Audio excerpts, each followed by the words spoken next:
Video like जरूर कर लीजिए और ऐसे वीडियो लगातार फ्री में पाने के लिए चैनल को तुरंत सब्सक्राइब कर लीजिए और बेल आइकन को जरूर टैप कर लीजिए ताकि आगे भी सारे वीडियो आपको मिलते रहे। यूट्यूब में फॉलो करते हैं तो प्लीज ये वाला फ्री टेलीग्राम चैनल जरूर ज्वाइन कर लीजिएगा। सारे नोटिफिकेशन सारे अपडेट यहीं पे आते हैं, ध्यान रखिएगा। नमस्कार दोस्तों, स्वागत है आपका स्टडी फॉर सिविल सर्विसेज में। मैं अंशुमन आपका स्वागत करता हूं। SCS डेली क्विज में हम लगातार वीडियो सीरीज़ भी देख रहे हैं और इस पर्टिकुलर वीडियो में यहां पे 1 मार्च के क्वेश्चंस को हम सॉल्व करने वाले हैं। और ये ग्रुप ज्वाइन कर लीजिए अगर आपने अब तक नहीं किया है, डिस्क्रिप्शन बॉक्स में इसका लिंक दिया होगा, ठीक है। और बिना किसी देरी के फर्स्ट क्वेश्चन से स्टार्ट करते हैं। अब तक उच्चतम न्यायालय के कितने न्यायाधीशों को हटाया यानी कि उनके ऊपर महाभियोग चलाया गया है, ठीक है। तो जैसे कि किसी भी सुप्रीम कोर्ट या हाई कोर्ट के जजेस के खिलाफ उनको रिमूव करना है तो उनके अगेंस्ट में जो है इम्पीचमेंट का प्रोसेस ये पार्लियामेंट में हमारा मूव किया जाता है। तो अभी तक हालांकि एक भी जज ऐसे नहीं है जिनको रिमूव किया गया हो by the process of impeachment, तो इसमें आंसर हमारा 0 हो जाएगा। कभी कभी ये भी प्रश्न पूछा जाता है कि कौन से जज हैं जिनके अगेंस्ट में सबसे फर्स्ट टाइम यहाँ पे इम्पीचमेंट जो है शुरू किया गया था इंडिया में, ठीक है। तो वी रामास्वामी इनका नाम है, ध्यान रखिएगा। स्वतंत्रता के बाद उत्तर प्रदेश की प्रथम महिला मुख्यमंत्री कौन थी, ठीक है। तो ये थी सुचेता कृपलानी। और कई बार ये पूछा जाता है कि फर्स्ट फीमेल गवर्नर जो रही उत्तर प्रदेश राज्य की वो थी सरोजनी नायडू, ठीक है। और जैसे कि वर्तमान में अभी हैं आनंदीबेन पटेल, ठीक, इनको भी ध्यान रखें। अगला देखें कि छावनी बोर्ड जो है किसके प्रशासनिक नियंत्रण के तहत कार्य करते हैं, ठीक है। तो कैंटोनमेंट एरियाज़ होते हैं, है ना, जैसे जो हमारे सिक्योरिटी फोर्सेस हैं उनसे संबंधित उनके एडमिनिस्ट्रेशन के कुछ पर्टिकुलर एरियाज़ में, तो ऐसे एरियाज़ जो होते हैं हमारे मिनिस्ट्री ऑफ डिफेंस जो है ना, इसके अंतर्गत कार्य करते हैं। 1990 में निम्न में से किसने अंतर्राज्य परिषद की नियुक्ति की थी, ठीक है। तो इंटर स्टेट काउंसिल यहाँ पे इस्टेब्लिश की गई थी 1990 में on the recommendation of Sarkaria commission, ठीक है। तो यहाँ पे उसके बाद जो है परमानेंट बॉडी के रूप में इस्टेब्लिश किया गया इंटर स्टेट काउंसिल भारत के जो राष्ट्रपति हैं उनके द्वारा। भारत में विदेश यानी कि अनिवासी से उधार लेते समय निम्न में से कौन से दिशा निर्देशों का पालन किया जाना चाहिए, ठीक है। तो अगर मान लीजिए किसी ओवरसीज़ नॉन रेजिडेंट इंडियन है, उससे बोरोइंग की जाती है भारत के अंदर, तो एक्सटर्नल कमर्शियल बोरोइंग गाइडलाइंस है भारत सरकार की, है ना, इनके नियमानुसार ऐसी बोरोइंग की जानी चाहिए।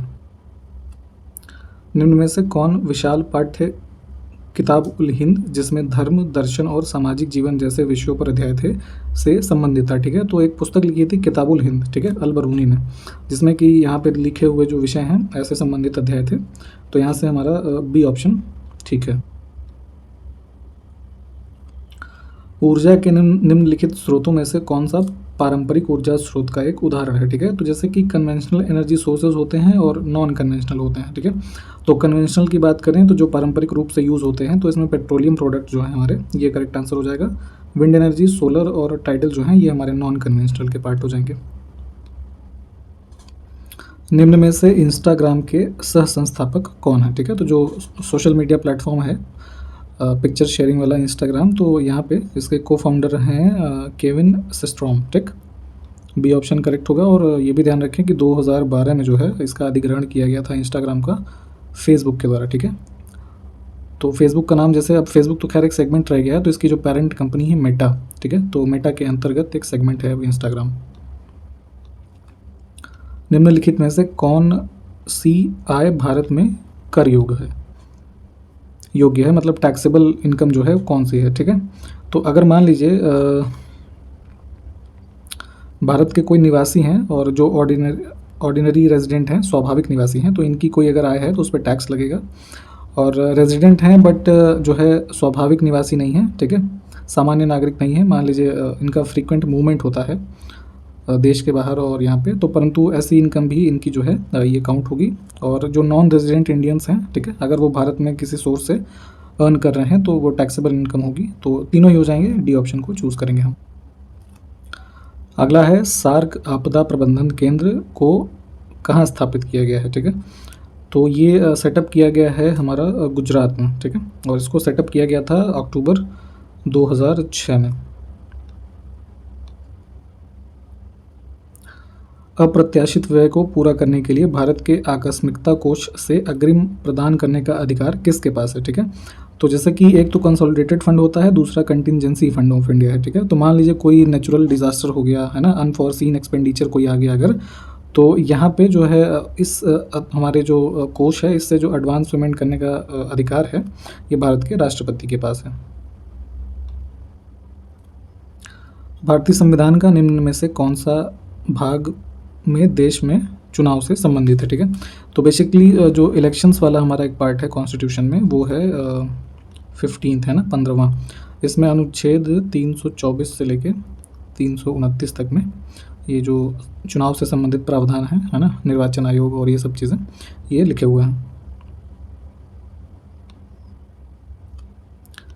निम्न में से शाकाहारी का उदाहरण कौन सा है? ठीक है, हर्बीवोरस का एग्जांपल देखें अगर, तो चील, बाज और स्लोथ बियर है ना, जंगल में जो पाए जाते हैं, आलसी भालू भी इनको कहा जाता है कभी कभी, तो ये सब जो है मांसाहारी यानी कि कार्निवोरस के एग्जांपल हैं। हिरन जो है ये हमारा हर्बीवोरस हो जाएगा। ठीक है, कंप्यूटर में ASCII का पूर्ण रूप क्या होता है? ठीक है, तो यहाँ पे कंप्यूटर्स के संदर्भ में कुछ स्टैंडर्ड्स बनाए गए थे, तो इसका फुल फॉर्म है ASCII का, American standard code for information interchange. ठीक, ये ऑप्शन जो है इसको देख लीजिए, करेक्ट है। भारतीय संविधान का कौन सा अनुच्छेद सार्वजनिक रोजगार के मामलों में अवसर की समानता की गारंटी देता है? ठीक है, तो equality of opportunities in matter of public employment है ना, जो मान लीजिए सरकारी क्षेत्र के जो एम्प्लॉयमेंट है उनमें सबके लिए समान जो अवसर की गारंटी दी जाती है, वो फंडामेंटल राइट्स के अंदर अनुच्छेद 16 में ये प्रावधान दिए हैं। एक अम्ल और एक क्षार यानी कि बेस है ना, एसिड और बेस के बीच की अभिक्रिया को क्या कहा जाता है? ठीक है, तो एक मान लीजिए कोई एसिडिक कंपोनेंट है, दूसरा बेसिक है। ठीक है, तो इनसे बनने वाली जो अभिक्रिया होगी, ठीक है, तो इस अभिक्रिया को न्यूट्रलाइजेशन रिएक्शन यानी कि उदासीनीकरण अभिक्रिया बोला जाता है। विश्व में दालों के उत्पादन में भारत का रैंक यानी कि स्थान कौन सा है? ठीक है, तो जितनी भी प्रकार की हमारी यहाँ दालें हैं, इसके विश्व में प्रोडक्शन और कंजम्पशन है ना, उपभोग में भी और उत्पादन में भी प्रथम स्थान पे भारत है।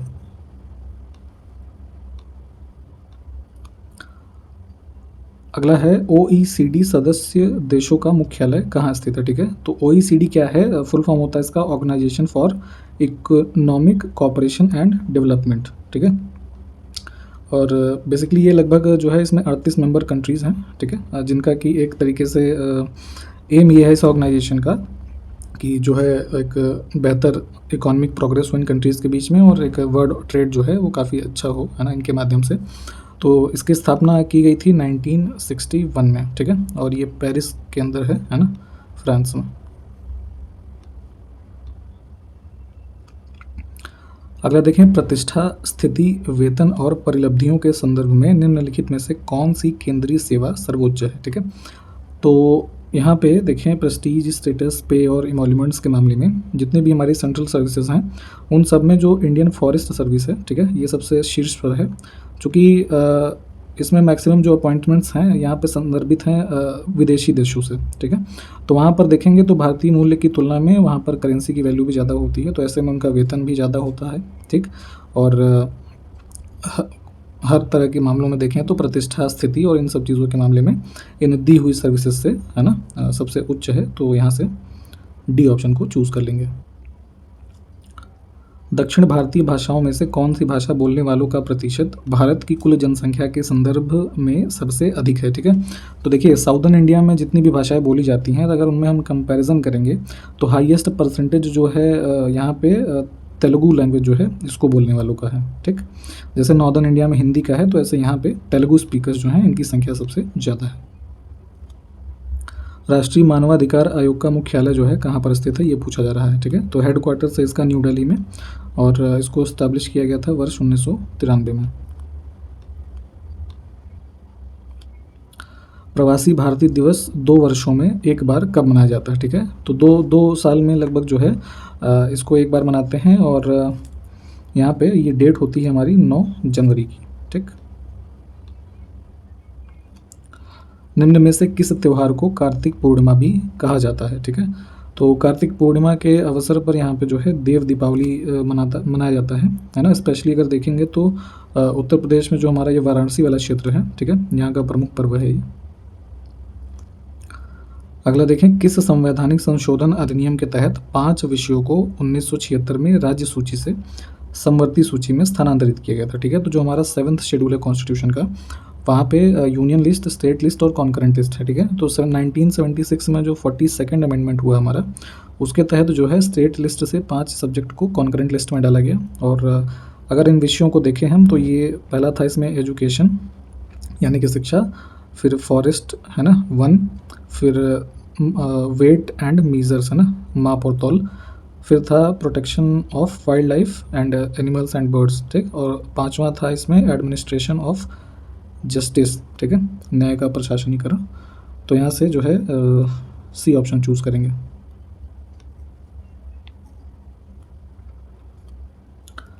निम्न में से किसके मामले में सर्वोच्च न्यायालय के फैसले के अनुसार भारतीय सेना में महिला अधिकारियों के लिए स्थायी नियुक्ति यानी कि जो परमानेंट कमीशन होता है, इसको अनुमति दी गई है, ठीक है।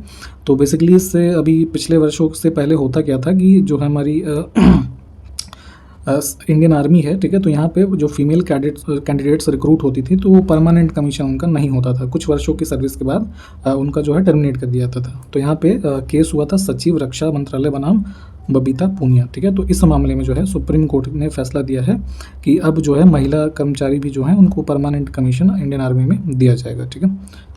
तो ये ऑप्शन चूज करेंगे। भाषाई अल्पसंख्यकों के विशेष अधिकारी की नियुक्ति कौन करता है, ठीक है। तो special officer for linguistic minorities की जो नियुक्ति होती है, ये प्रेसिडेंट करते हैं। भारतीय संविधान में धर्मनिरपेक्ष शब्द जो है किस वर्ष जोड़ा गया था, ठीक है। तो हमारा भारतवर्ष जो है एक सेकुलर कंट्री है, ठीक, धर्मनिरपेक्ष कंट्री है, यहाँ पे स्टेट का कोई रिलीजन नहीं है। तो इस वर्ड को धर्मनिरपेक्ष, साथ के साथ इसके जो है सोशलिस्ट वर्ड यानी कि समाजवादी, सोशलिस्ट, सेकुलर, और एक और वर्ड जोड़ा गया था जिसका नाम था इंटेग्रिटी, है ना। तो इन 3 शब्दों को हमारा जो भारतीय संविधान का प्रस्तावना है, प्रीएम्बल, उसमें ऐड किया गया था 42nd अमेंडमेंट 1976 के द्वारा। भारतीय संविधान के किस प्रावधान के तहत भारतीय पर्यावरण की सुरक्षा और सुधार करना भारत के प्रत्येक नागरिक का कर्तव्य है, ठीक है। तो यहाँ पे ये फंडामेंटल ड्यूटी है ना। हमारा जो पार्ट 4A है कॉन्स्टिट्यूशन का, उसके अंतर्गत जो हमारा एक अनुच्छेद है 51A है ना, ये प्रावधान उसमें ही लिखा हुआ है। निम्न में से किस कार्यक्रम का उद्देश्य जन्म से 18 वर्ष तक की आयु के बच्चों में विकलांगता सहित जन्मदोषों, अभावों, रोगों और विकासात्मक विलंब के लिए स्क्रीनिंग और प्रबंधन करना है, ठीक है। तो इन सभी जो यहाँ पे कारण लिखे हुए हैं, तो 0 से लेकर 18 वर्ष तक की आयु के जो बच्चे हैं, इनमें इन सब चीज़ों का जो है स्क्रीनिंग और मैनेजमेंट करने का प्रावधान किया गया है राष्ट्रीय बाल स्वास्थ्य कार्यक्रम में, ठीक है। सी ऑप्शन करेक्ट होगा। इसको शुरू किया गया था फरवरी 2013 में, ठीक है।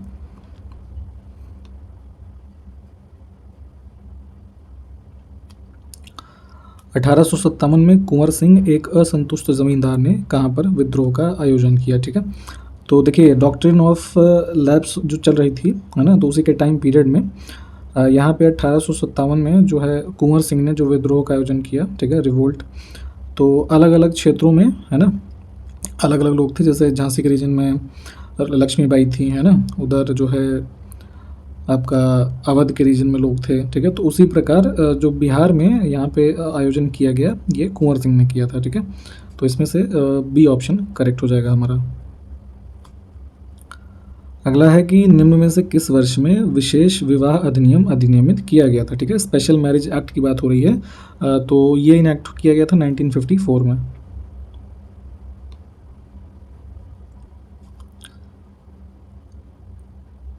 RMSA, ठीक है, इस कार्यक्रम का प्रयास निम्न में से किसको सार्वभौमिक बनाना था।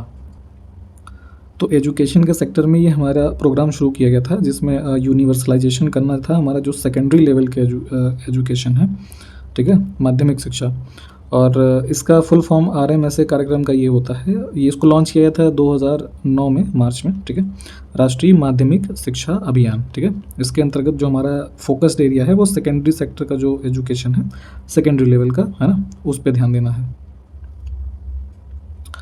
पुलिस और सार्वजनिक व्यवस्था भारत के संविधान की 7वीं अनुसूची के किस लिस्ट के तहत आते हैं, ठीक है।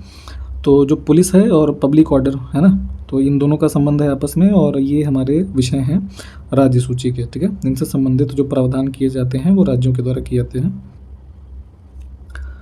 निम्न में से किस चुनाव में भारत में नोटा विकल्प की अनुमति दी गई है, ठीक है।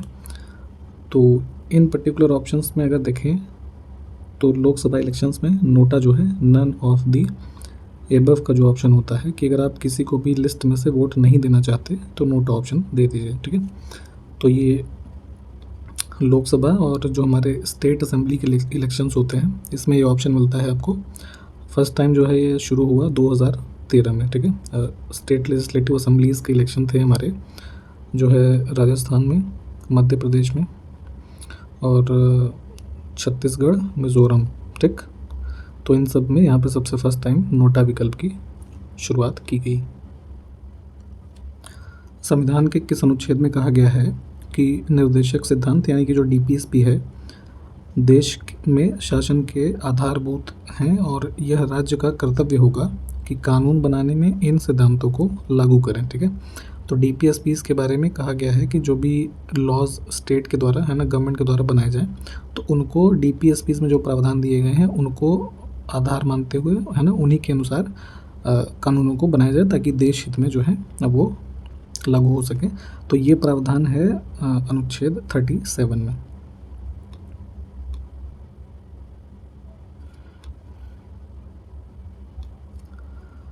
उत्तर प्रदेश राज्य निर्वाचन आयोग का गठन राज्य सरकार द्वारा पहली बार कब किया गया? तो डेट है 23 अप्रैल और वर्ष था हमारा 1994, ठीक।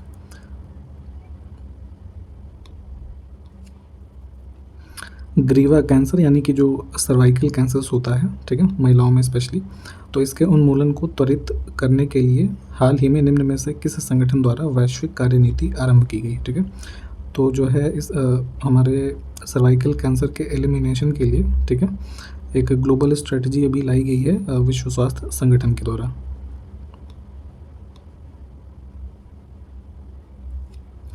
निम्न में से किसने संविधान सभा में कहा था कि एक सरकार जो बहुमत पर टिकी हुई है वह अपनी नीति को आकार देते समय निर्देशक तत्वों को शायद ही अनदेखा कर सकती है, ठीक है।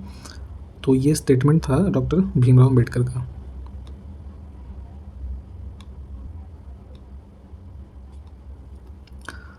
कुछ जीव एक साथ रहते हैं और आश्रय और पोषक तत्व दोनों को साझा करते हैं। इस संबंध को क्या कहा जाता है, ठीक। तो फिलहाल ये परिभाषा है सहजीविता यानी सिम्बायोसिस की। बी ऑप्शन करेक्ट हो जाएगा। एक एग्जांपल से समझाते हैं आपको। जैसे लाइकेन होता है, ठीक है, तो लाइकेन बना होता है हमारा फंगस प्लस एल्गी से, ठीक। तो अब ये सिम्बायोटिक रिलेशन में किस तरीके होते हैं, ठीक है, कि जो एल्गी होता है ये प्रोवाइड करता है फूड, है ना, किसको, फंगस को, ठीक है, और बदले में जो फंगस है वो शेल्टर प्रदान करता है एल्गी को, ठीक है। तो ये एक तरीके का हमारा सहजीविता वाला रिलेशन है, ठीक। तो बी ऑप्शन जो था सही था। मुस्लिम लीग की स्थापना किस वर्ष में हुई थी? तो 1906 में, जो वर्तमान में ढाका है बांग्लादेश में, वहाँ पे इसकी स्थापना की गई थी।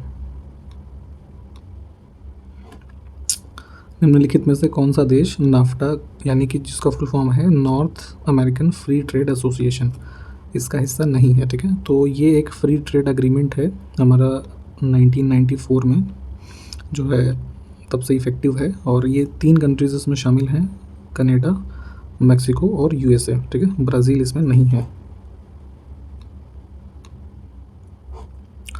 केंद्रीय सतर्कता आयोग का मुख्यालय कहाँ पर स्थित है, ठीक है, तो ये है हमारा न्यू दिल्ली में।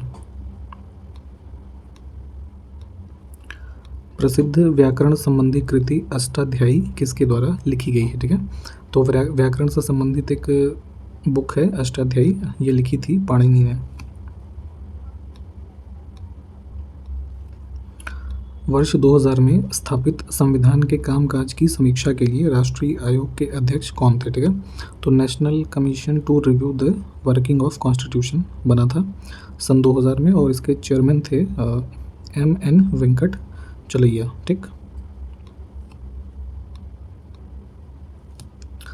पर्यावरण संरक्षण अधिनियम 1986 के तहत पर्यावरण को, ठीक है, तो पर्यावरण को यहाँ पर जल, वायु एवं भूमि तथा जल, वायु एवं भूमि और मनुष्य, अन्य जीवित प्राणी, पौधे, सूक्ष्म जीव और संपत्ति, इन सब के बीच मौजूद जो अंतर संबंध हैं इनको शामिल करने के लिए परिभाषित किया गया है। ठीक है, तो पर्यावरण से संबंधित जो है इन सभी टर्म्स को यहाँ पे हमारा जो ये एक्ट है इसमें परिभाषित किया गया है। तो इसको देख लीजिए, ऑप्शन हमारा ए जो है ये करेक्ट है।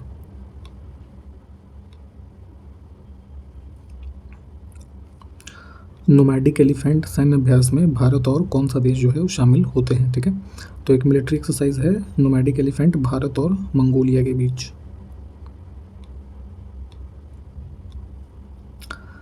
निम्नलिखित में से कौन सी पत्रिका उत्तर प्रदेश के सर सैयद अहमद खान द्वारा प्रकाशित की गई थी? ठीक है, तो देखिए अलीगढ़ मुस्लिम यूनिवर्सिटी की स्टैब्लिशमेंट की गई थी, है ना, सैयद अहमद खान के द्वारा, और उसी यूनिवर्सिटी के अंतर्गत एक ये मंथली जनरल था जिसका नाम था ये हमारा तहजीब उल अखलाक। ठीक, इसको शुरू किया गया था 1870 में।